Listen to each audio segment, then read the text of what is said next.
നമ്മൾ ഉണ്ടാക്കാൻ പോകുന്ന മസാല ദോശ.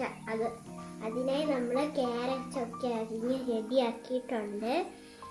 നമ്മൾ തിളച്ച എണ്ണയും കടുകൊക്കെ ഇട്ടിട്ടുണ്ട്. പിന്നെ നമ്മൾ പൊട്ടയച്ച് ഗ്രീൻ പീസ് എല്ലാം കുക്കറിൽ ഇട്ട് 2 വിസിൽ വേണം. ഓക്കെ, അപ്പോൾ നമ്മൾ ഇടാൻ പോവുകയാണ്.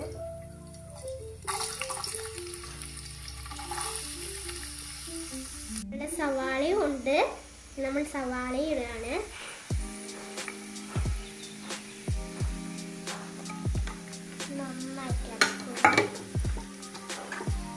നമ്മൾ കരിവേപ്പിലയും കൂടെ ഇടുകയാണ്. നല്ല ടേസ്റ്റിന്. അപ്പോൾ നമ്മുടെ മസാല ഒക്കെ റെഡി ആയിട്ടുണ്ട് ഏകദേശം. അപ്പൊ നമ്മൾ എന്തൊക്കെയാണ് ചേർത്തേക്ക് നോക്കാം. സവാള ചേർത്തിട്ടുണ്ട്, ഗ്രീൻ പീസ് ചേർത്തിട്ടുണ്ട്, ക്യാരറ്റ് ചേർത്തിട്ടുണ്ട്, പിന്നെ പൊട്ടാറ്റോ ചേർത്ത് എന്ന് വെച്ചാൽ ഉരുളക്കിഴങ്ങ്, പിന്നെ മഞ്ഞപ്പൊടി, മസാലപ്പൊടി, കുരുമുളക് പൊടി, ഇതൊക്കെ എന്നിവയൊക്കെ നമ്മൾ ചേർത്തിട്ടുണ്ട്. പിന്നെ തിളച്ചെണ്ണി നമ്മൾ കടുകൊക്കെ ഇട്ടുണ്ട്. അപ്പം അതൊക്കെ ഇട്ടിട്ടുണ്ട്.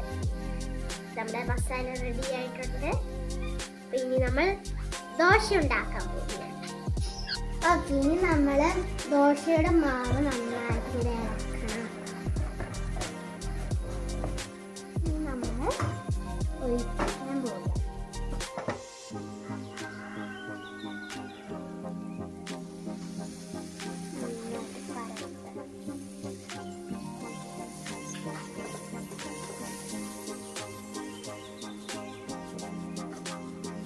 ഇപ്പോൾ നമ്മളുടെ ദോശയൊക്കെ നല്ല റെഡി ആയിട്ടുണ്ട്. ഇനി നമ്മൾ മസാല ഇടുക. നടുക്കിലാണ് നമ്മൾ ഇടുന്നത്. ആകെ കുറച്ച് മതി.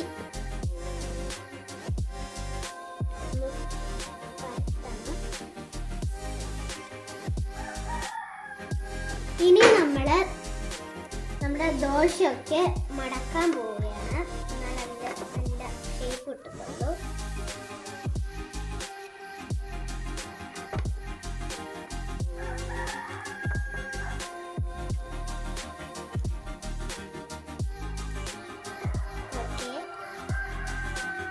അങ്ങനെ നമ്മുടെ ദോശയൊക്കെ ഇനി റെഡി ആയിട്ടുണ്ട്. നമ്മളൊരു പ്ലേറ്റിലോട്ട് ഇനി നമ്മൾ കഴിക്കാൻ പോയി.